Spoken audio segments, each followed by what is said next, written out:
In February 1913, British racing driver Percy Lambert took the land speed record, the first person to drive 100 miles in an hour at the Brooklands racetrack in Surrey. This was still the age of the horse. Percy's achievement was like landing on the moon. Within months, though, a French team bettered his effort, forcing Percy to try and win back his crown. In those days, drivers sat on the car, not in it. No safety belt, no helmet even.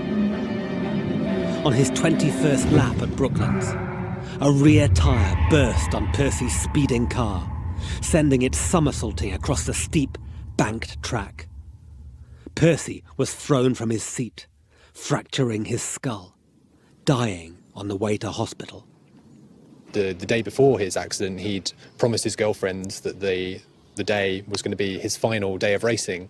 He was due to get married in a couple of weeks. He was engaged, and he'd told his fiancée that this would be the last time I attempt a record. Oh God, and it was. And it was the last time he attempted the record. God. This is Mark. He's in his mid-20s, glasses, charmingly geeky, a writer and motorsports nerd. These guys were incredibly brave. You know, Percy was obviously a daredevil, really, of his time. And he doesn't believe in ghosts. Thrill seekers came to Brooklands, I suppose, and part of the danger was maybe part of the thrill, but unfortunately also part of the reality, as a number of drivers found out here. So can we see from here where Percy died? From here, yes. So as we look out onto the members' banking, it wouldn't have been that far from us, probably maybe 250 yards just straight in front at the top of the banking. But right now, we're walking together across the ruined concrete of a long-dead racetrack to the place where Percy Lambert crashed.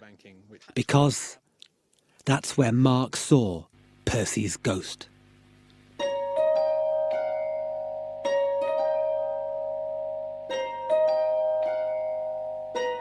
This is haunted. Do ghosts exist? If not, why do we see them? Episode 3, The 100-mile-an-hour Ghost.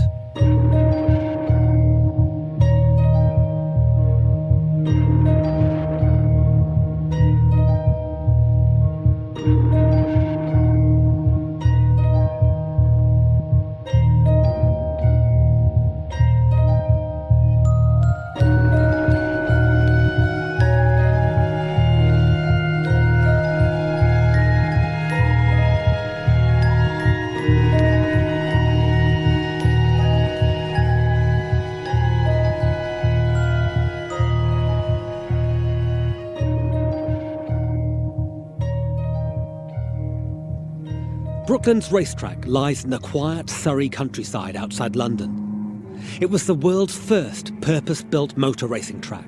Le Mans, the Indy 500, Formula One, this is where it all started. The Indianapolis track was directly inspired by it. These days, only a section of the track remains, kept alive as a museum by car enthusiasts. It's a sunny autumn morning as I arrive to meet Mark. A solitary magpie greets me, one for sorrow. And as I get my first glimpse of an almost impossibly steep concrete bank, I feel a shiver. This is a place of death. During only 28 years of active racing, 17 people died.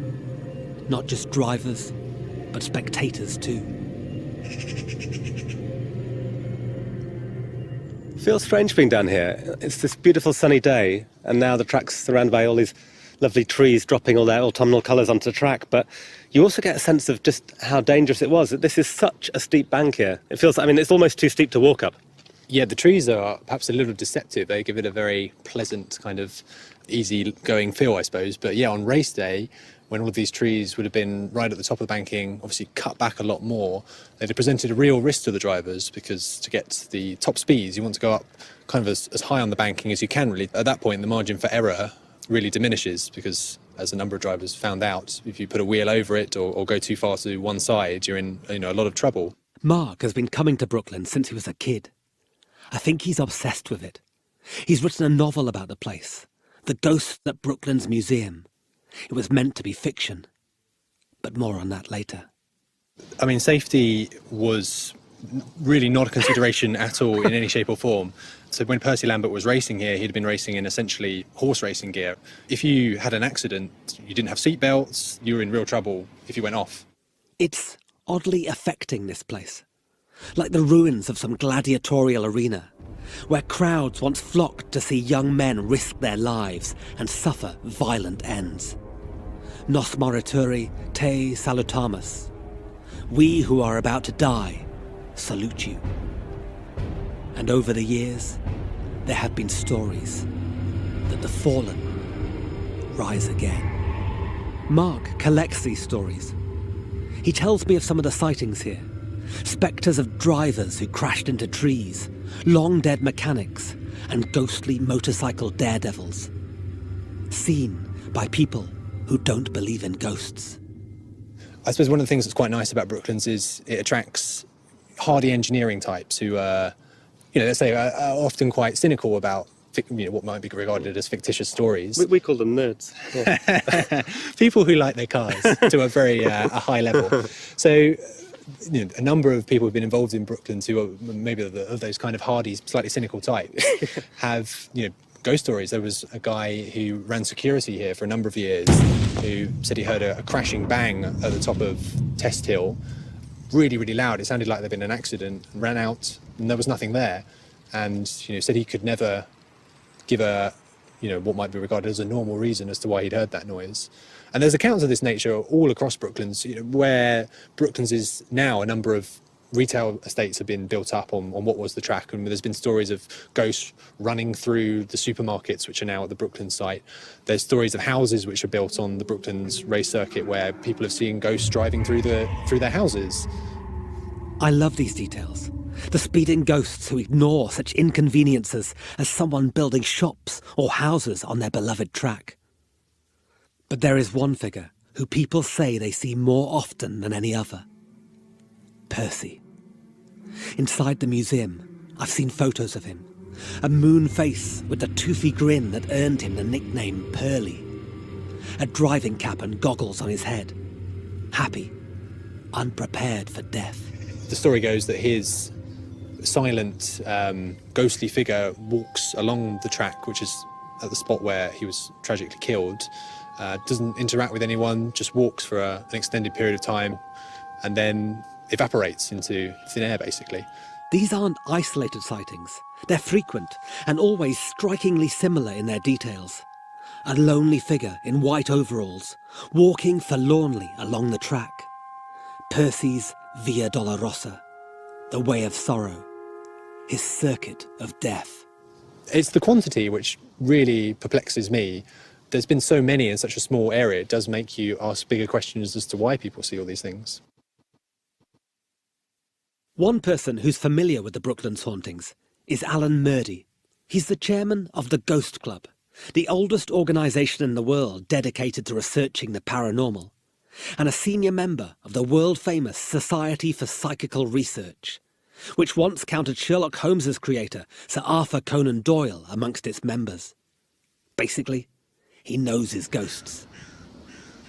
The SPR's offices are, very appropriately, only a short walk from Brompton Cemetery, home of Percy Lambert's grave. Here we go. Percy Lambert. In loving memory of Percy Lambert, aged 32 years. The first man to cover 100 miles in 1 hour, killed by accident at Brooklands motor racing track. This is our man. An honest friend, a fine gentleman and a thorough sportsman. And he's got a steering wheel on his grave. Yeah. Alan, why do you think so many people see things at Brooklands? Well, Brooklands was a centre of all kinds of emotion, excitement, fear, drama, sadness, tragedy, and it's often sites where there is an intensity of emotion are often ones which produce hauntings. And indeed, when we look at accounts of apparitional sightings, particularly those collected in the 19th century in something called Phantasms of the Living, collected by the early Society of Psychical Research, a much higher proportion could be described as sudden deaths. And these show up far more than the ordinary cause of death for the population would expect. You're a lawyer, right? So if you had this many reports of people seeing things in a criminal case, Would you feel it merited investigation? Would you take it seriously? Absolutely. It makes what would be called a prima facie case, where you have got well-attested cases from separate witnesses. That kind of testimony amounts to proof and has done for over 100 years. It's been used many times to convict some people of some of the offenders of some of the most serious crimes on the statute book. The thing that first drew me to this story was the way Mark told his ghost story. Or rather, didn't tell it. During all the interviews he did last year when his book was published, he told no one what he'd seen. Until me, a whole year later. And even then, he seemed kind of embarrassed that he'd written a book about the ghosts of Brooklands, then actually seen one. On the anniversary of Percy's death, Halloween. You have seen this ghost, haven't you? Possibly, yeah. I mean, I was here on the day I launched my novel, and I was here very, very early. I arrived at the circuit probably around 5:30 in the morning, and the day was memorable because it was very, very misty. And I'd never been to Brooklands so early, but certainly the track was covered in a layer of mist. And I was on my own, and I happened to glance out into the distance from where we are now, just beyond the corner, beyond the members' bridge. Okay. And there was a figure walking along the track, and I didn't really think anything more of it. And the guy disappeared into the fog, and I continued my day as normal. But it was only when I looked back on the day, probably a couple of months later, I thought, why would someone have been at Brooklands at 5:30 in the morning in all white overalls working on an exhibit? It doesn't make sense. The museum doesn't open until much later in the day. Describe this figure you saw.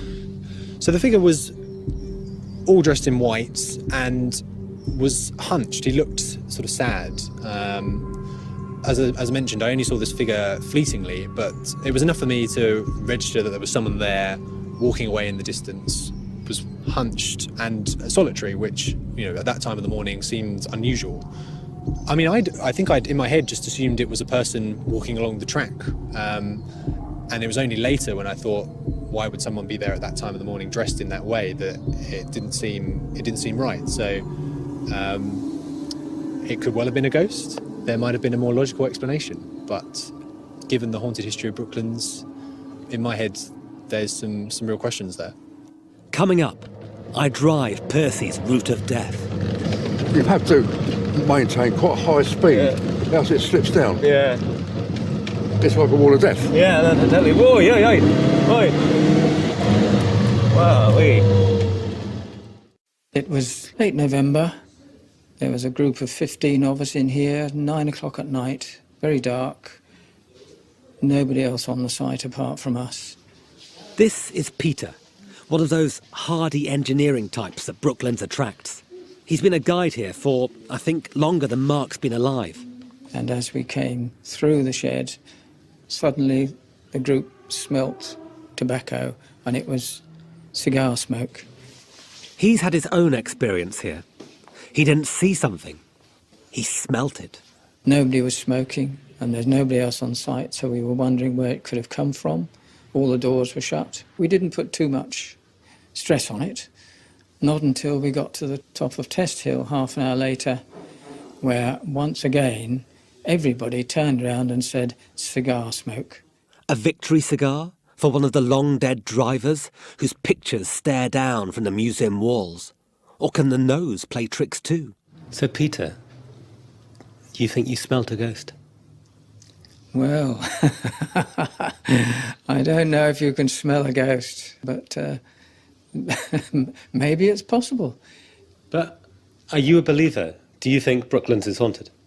Having spoken to a young man about his view, then I cannot completely honestly say that I don't believe, because having spoken to this young man who saw so clearly and could describe it so clearly to me, that there must be some substance there somewhere. This is a story that really stays with you. Oh, yes. This incident happened not on the racetrack, but under it. So, Peter, we're in almost pitch black now. Yes. It's a long tunnel. Yes, it goes completely to the other side of the track, and the track is 100 feet wide all the way around. This is creepy. The shadows and what's that? Oh, that's some old machinery there. Yes, old lathes. Uh-huh. Sorts. And the walls with all the I think damp running down them. this is where the young lad went. Let me put my torch on my phone. So, it's through here, in this chamber, where it happened, is it?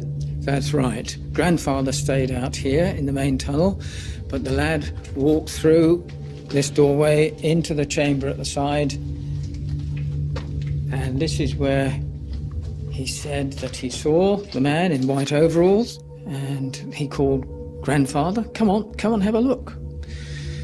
Grandfather came in, but everything had gone by then, and Grandfather just rather dismissed it, unfortunately, whereas the young man kept pleading with Grandfather and saying, I saw him, he was definitely there. He said, I stood here and I saw the man, he was dressed in the overalls and he was working on this motorbike on the back wheel. Now, there's an association with the first motorcyclist that was ever killed here, and what happened, he came around here and his wheel became loose and he crashed and was killed just on the other side of the start and finish straight. Now, Arthur Morehouse, this was 1912, famous motorcyclist here at Brooklands. One wonders if, as the boy saw, that Arthur does come to life now and again to remind us of his place at Brooklands. So this also chimes with what Mark saw. Mark said he saw a figure in white overalls. Is that a figure that keeps coming up? People see somebody in white overalls? Well, so many people either worked in white overalls or even a lot of people drove in white overalls as well. So it's a fairly common piece of kit around here altogether. Why do you think people see things at Brooklands? Always where there are unfortunate deaths, always seem to create stories. Sometimes I'm sure that they are embroidered upon, but one or two do seem to stick, and this is certainly the one case that I've come across where the young boy was absolutely positive. I'm glad to be back in the daylight, but even on a sunny day, Brooklands is having a strange effect on me. This grey, looming ruin with its bloody past, claimer of the lives of young men who'd made promises to their sweethearts, but never returned. It is, literally, haunting.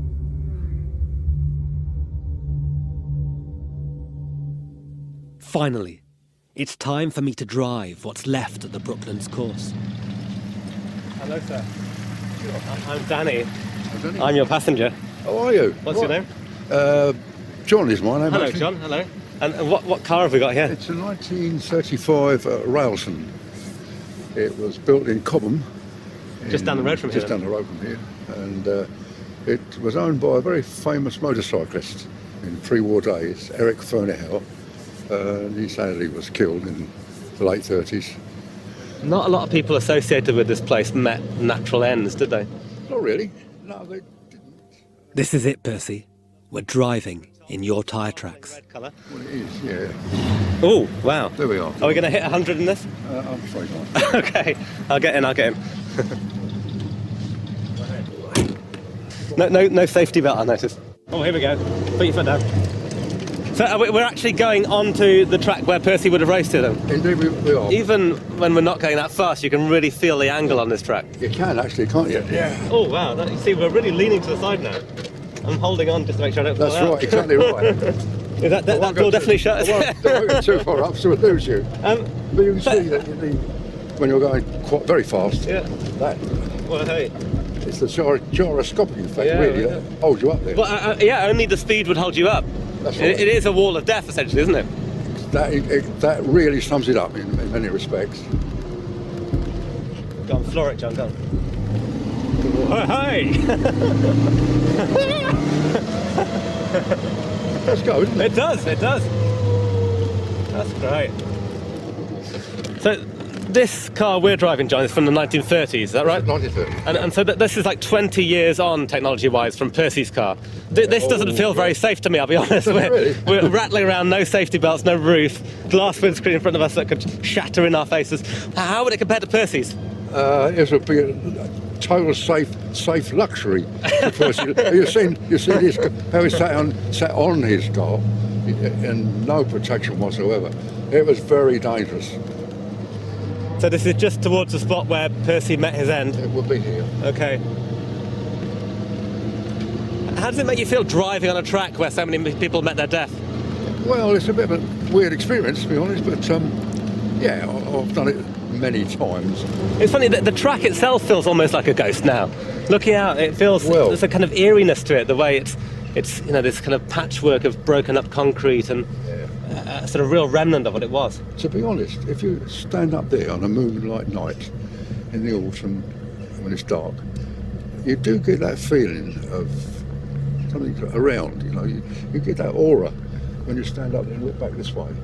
And you can imagine them thundering around the track with these oily, noisy motor cars. People sitting on them, not in them, like modern racing cars. But you get a feeling. You suddenly think, the imagination starts to overcome you. Yeah.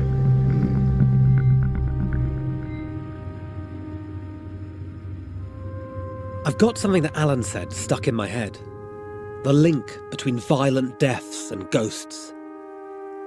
Are all the sightings at Brooklands some kind of collective aftershock? The mind's attempt to make sense of senseless death, to humanise the unforgiving concrete. And I wonder if, in a way, these visions, these sightings, are our way of processing this, of trying to understand these terrible things that happened at Brooklands. Well, there could very well be psychological expectation effects where somebody believes that an area is haunted in the same way as you might feel if you told somebody that a certain spot a murder had been committed there. You might start to have feelings about it, which of course generated really from your own subconscious. Also, it's a big open space and area, and the elements are present. The wind whistles round. It's conceivable that particularly the noises are in fact a construct of the brain of the listener rather than something paranormal. Where shadows fall, we will find ghosts. And men like Percy leave long shadows. These guys were not just thrill seekers, they were, achieving something that no man had really kind of done before in a car. It's really quite impressive. It's like Icarus. They flew too close to the sun, they got burnt. Yeah, it's a very poetic way of putting it, indeed. Thank you. But they pushed it too far, didn't they? Percy took it too far. He risked it one too many times I and suppose, paid for it. Continuing your analogy, the cars were much like wax wings. If you had a failure or flew too close to the sun, in your case, you were going to get burned. And in this case, the fallout was a very serious and often fatal accident.